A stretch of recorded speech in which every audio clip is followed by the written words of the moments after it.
A long time ago, in a place not too far from here, there lived a girl who was so beautiful that everyone called her Beauty. She lived with her sisters and brothers and her beloved father, who was a successful merchant. Beauty's family lived a life of luxury.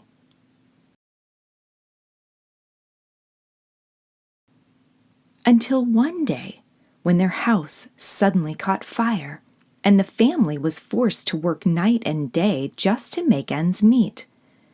The merchant decided this was no way for his family to live, so he went out in search of riches. The merchant rode deep into the forest, where it suddenly became very stormy. He tried to seek shelter at a castle he saw in the distance. When he rode up to the castle, he saw a beautiful rose bush and decided to pick a rose for his sweet daughter Beauty. Suddenly, a beastly man appeared and yelled at the merchant for stealing one of his roses. He told the merchant that in order to pay for this bad deed, he must have one of his children live in the beast's castle. The merchant eventually made it back home and explained the situation to his children. Beauty felt so bad that she was the reason this happened that she agreed to live with the beast, and so she went to the castle. When she stepped inside, she looked around and was amazed by how beautiful the castle was. She had never seen anything like it before. After exploring the castle, she decided to go to bed. As soon as she rested her head on the pillow, she began to cry. She missed her father and her family. She cried so much that she finally fell asleep. That night she dreamed of a loving prince. He was the most handsome man she had ever seen. The prince told Beauty that he needed her help and that she must save him. Beauty woke up and looked for the man from her dreams everywhere in the castle, but she was unable to find him anywhere. Eventually, she made it into the dining hall where dinner was served and the beast was waiting for her. During dinner, Beauty and the beast had a very pleasant conversation. Beauty and the beast continued eating dinner together each night, and the more they talked, the more she began to like the beast. Until one night when Beauty went to sleep and dreamed about the prince again. This time, the prince was crying, and he told Beauty that he was running out of time. When Beauty woke up, she was so worried about the prince that she went to search for him once again. And as before, she was unable to find him. After searching all day, she decided it must have just been another bad dream. So she went back to the dining hall to have dinner with the beast. But when Beauty arrived, the beast was not there. Beauty finally found the beast in his garden, but something was terribly wrong. Beauty ran to the beast and wrapped her arms around him. In that moment, she realized she loved the beast, despite the way he looked. She ran her hands through his fur and cried. As she held him in her arms, she gently kissed him on the cheek. Suddenly, the beast's eyes opened. Beauty was so happy. That night, the beast asked Beauty if she would marry him, and she said yes. Suddenly, a giant banner unrolled and congratulated the couple.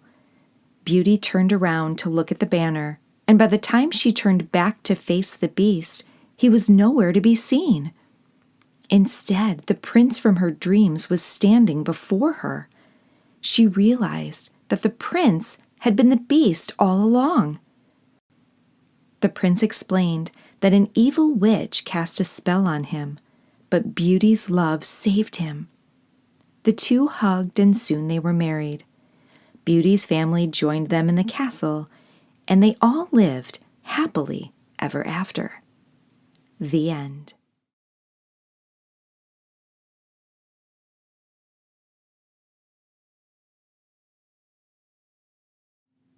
A long time ago, in a place not too far from here, there lived a young woman named Hua Mulan.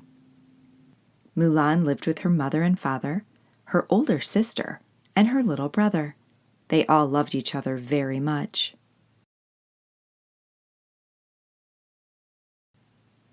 One day, Mulan sat at the family's loom making a dress for her sister when she heard somebody come to the door. It was a general, and he was here to tell Mulan's family that they, like the other families in the village, were ordered to send the strongest man in their household to help fight in the war. That evening, Mulan's family gathered together to discuss what to do. They were worried. Mulan's father was much too sick and much too old to fight, and her brother was too young. That's when Mulan came up with a plan. Mulan decided she would help her family and be the one to go off and fight in the war. As soon as her family went to sleep, Mulan began to prepare. She removed her makeup and dressed in a suit of armor. Mulan then saddled her horse and rode to join the army camp. When Mulan arrived, the general who had come to their home looked Mulan up and down and nodded.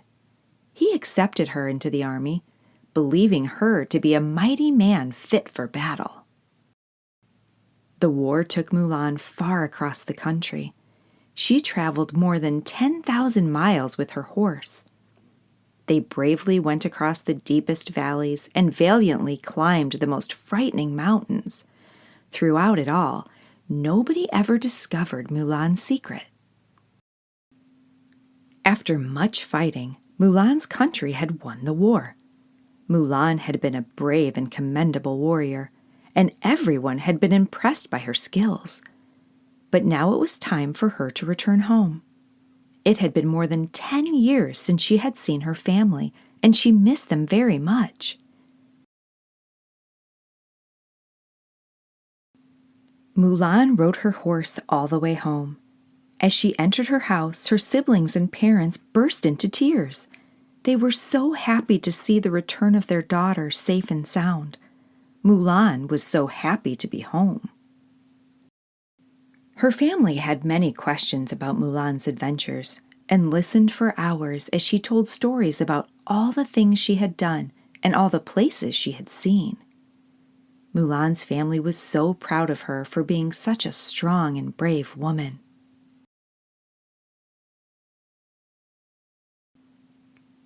A few days after Mulan returned home, some of her friends from the army came to visit her. When Mulan came out, they were so surprised to see that the courageous person they had been fighting with for so long had been a woman the whole time. Mulan introduced her new friends to her family, and they all sat together for a meal in Mulan's honor.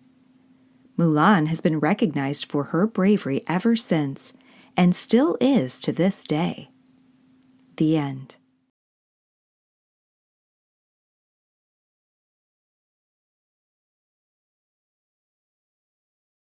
Long time ago, in a place not too far from here, there lived a beautiful little girl whose father was the king. Everyone called the girl Snow White because her skin was so fair, just like her mother's. Snow White's mother had died when she was just a baby, and so for many years the whole community helped raise Snow White. One day, Snow White's father married a woman who did not love Snow White. She was quite mean and very vain.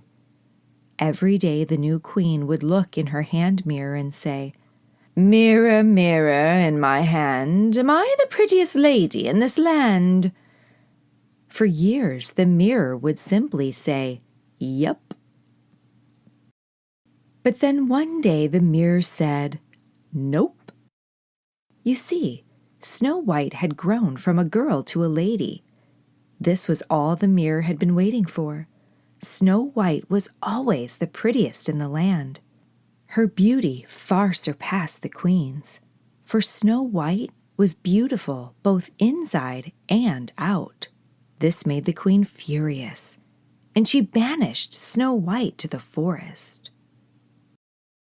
Snow White loved everyone, so she made lots of friends in the forest and soon learned to be quite happy there. Her closest friends were 7 wonderful dwarfs. One day, the dwarfs asked her to join their loving household. This was not quite what the queen had in mind when she had banished Snow White.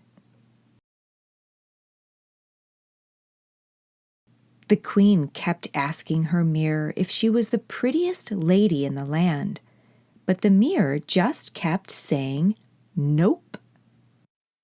This made the queen so angry that she decided to get rid of Snow White for good. The queen dressed up in a disguise and went to the forest to find Snow White.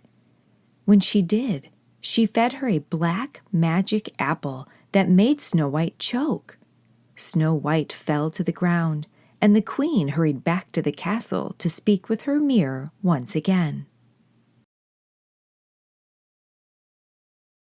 What the queen did not realize was just how many friends Snow White had made in the forest. The forest animals ran to find the dwarfs so they could help Snow White. With one quick slap on the back from one of the dwarfs, the black magic apple was knocked free. Snow White immediately sat up and felt much better.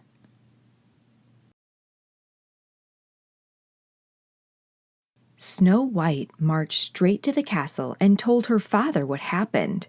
She and the king promptly removed the queen from the castle and banished her to the forest.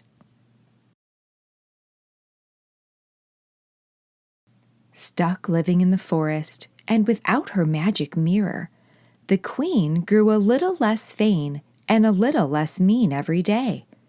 She eventually became quite lovely, inside and out.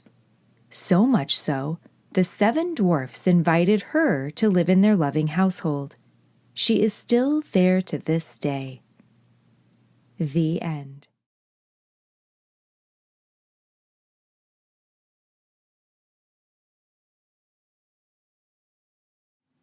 A long time ago, in a place not too far from here, there lived a royal family that had 2 brave sons and a wonderful daughter, Princess Rosette.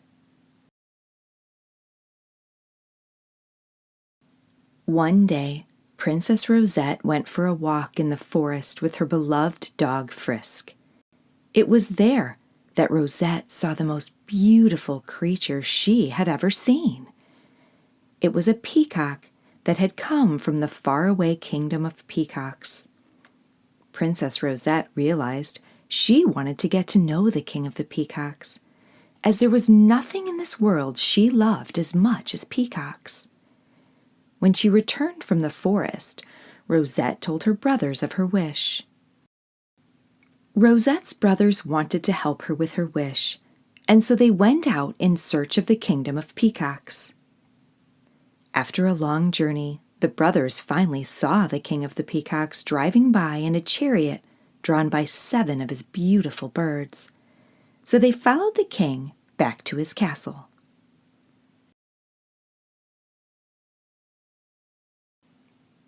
Rosette's older brother pulled a portrait of Rosette from his bag and showed it to the king of the peacocks. He told the king that his sister would love to get to know him, as she too loves peacocks. The king of the peacocks stared at the painting for quite some time. Finally, he said if she was as nice as her portrait made her seem, he would like to get to know her too. If she wasn't nice, Rosette's brothers would have to spend the rest of their lives in prison. Rosette's brothers agreed to the king's demands. They sent Rosette a letter telling her to come to the kingdom of peacocks immediately.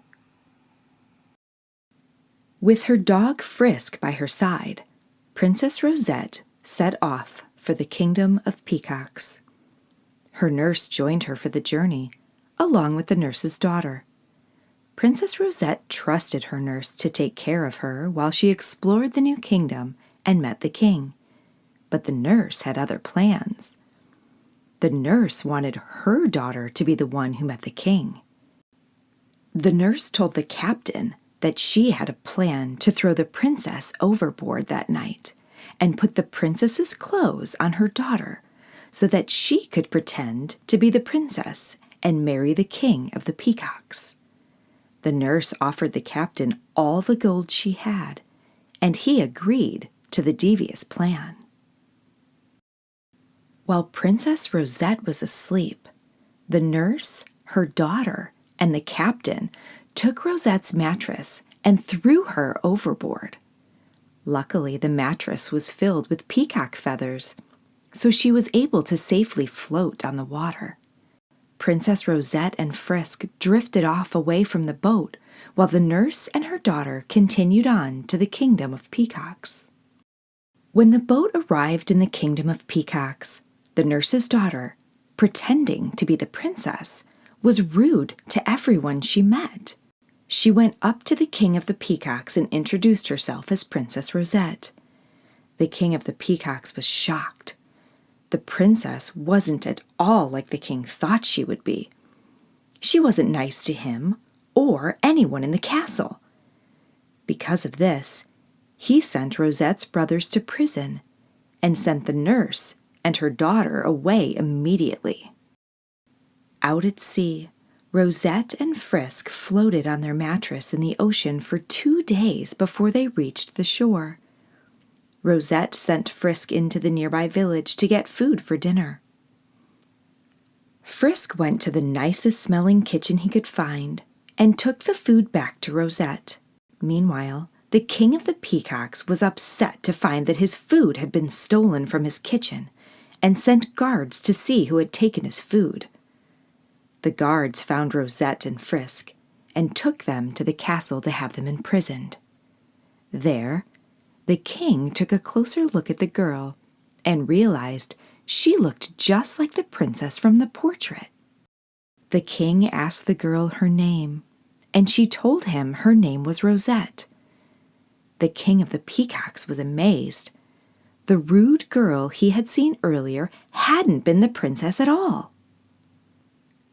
The king of the peacocks released Rosette's brothers immediately. Rosette and her brothers were happy to see each other again. Over the next few years, Princess Rosette and the king of the peacocks fell in love and eventually had a beautiful peacock-themed wedding. The king of the peacocks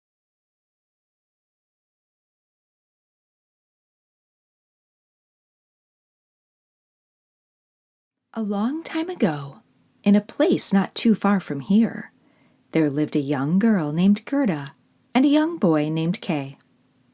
They were neighbors and the best of friends. They loved spending time together in the village's rose garden.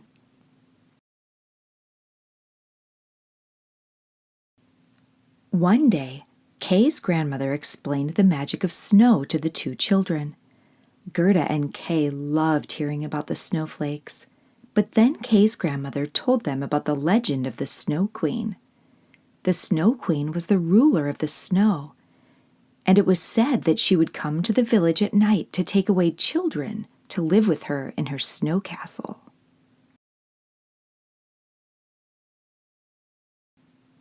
As Kay was getting ready for bed that night, he thought about the story his grandmother had told them. He was scared of the Snow Queen, but he was sure she wasn't real. Suddenly, Kay looked out of his window and saw the Snow Queen herself. The Snow Queen told Kay to come with her. Even though Kay was afraid, he agreed to join her in her sleigh. The Snow Queen kissed Kay's forehead, which made him forget Gerda and his grandmother. Then the two of them flew away to her mystical snow palace. The next day, Gerda couldn't find Kay, so she went to look for him. She talked to everyone in the village. She talked to her teacher. She talked to the baker. She talked to the innkeeper. She even talked to Kay's grandmother, but no one had seen Kay. Gerda was so sad. She was beginning to worry about her friend. She thought surely the story of the Snow Queen wasn't true. But could it be? Gerda went to the rose garden and began to cry. Just as Gerda was beginning to lose hope, a kind-hearted prince and a magnificent princess approached her. They were out touring the lovely rose garden when they heard Gerda's sobs. The prince and princess asked Gerda why she was crying, and Gerda told the two of them about how her friend Kay was missing. Gerda explained that she was worried it was the Snow Queen who had taken her friend, and that she needed to find him. The prince and princess had heard the stories of the Snow Queen and decided they wanted to help. They told Gerda she could take their reindeer to find the Snow Queen's palace. Gerda rode on the back of the reindeer deep into the forest for days until she saw the Snow Queen's palace high above an icy mountain. After climbing to the top, Gerda and the reindeer entered the palace and immediately saw the Snow Queen on her throne and Kay sitting by her side. Gerda ran up to Kay and gave him the warmest hug he had ever felt before. Kay began to sob. Gerda's warm hug helped Kay remember what he had forgotten because of the Snow Queen's kiss, and he was so happy to see his friend again. Before Gerda and Kay could leave the icy palace, the Snow Queen told them how she had no friends of her own. People always told stories about her and assumed she was just as icy as all the snow around her. That was why she had taken Kay to her palace. She didn't want to be lonely anymore. She breathed a heavy sigh, and a single frozen tear fell down her face and shattered on the ground. Gerda and Kay felt bad for the Snow Queen and could see how lonely she must feel high up in her snow palace. Gerda suggested that the Snow Queen come back with them to their village. She could meet all the people there and make new friends. The Snow Queen agreed to travel back to the village with Kay and Gerda. When the two friends returned home, all of the villagers, the prince and princess, and especially Kay's grandmother, were so happy to see them and so surprised to see the Snow Queen. The friends introduced the Snow Queen to the villagers and explained how lonely she had been in her palace.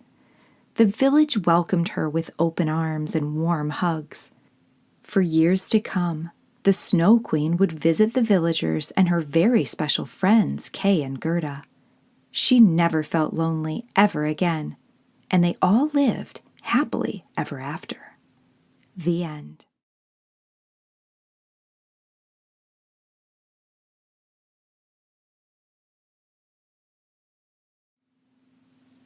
A long time ago, in a place not too far from here, there lived a woman who wanted nothing more than to have a beautiful little girl to love and to cherish.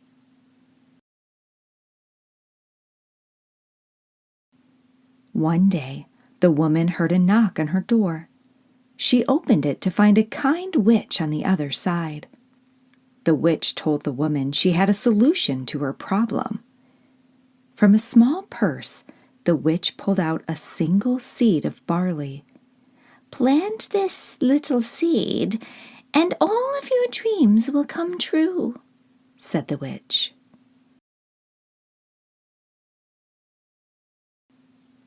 The woman thought this all sounded very strange, but she planted the seed anyway.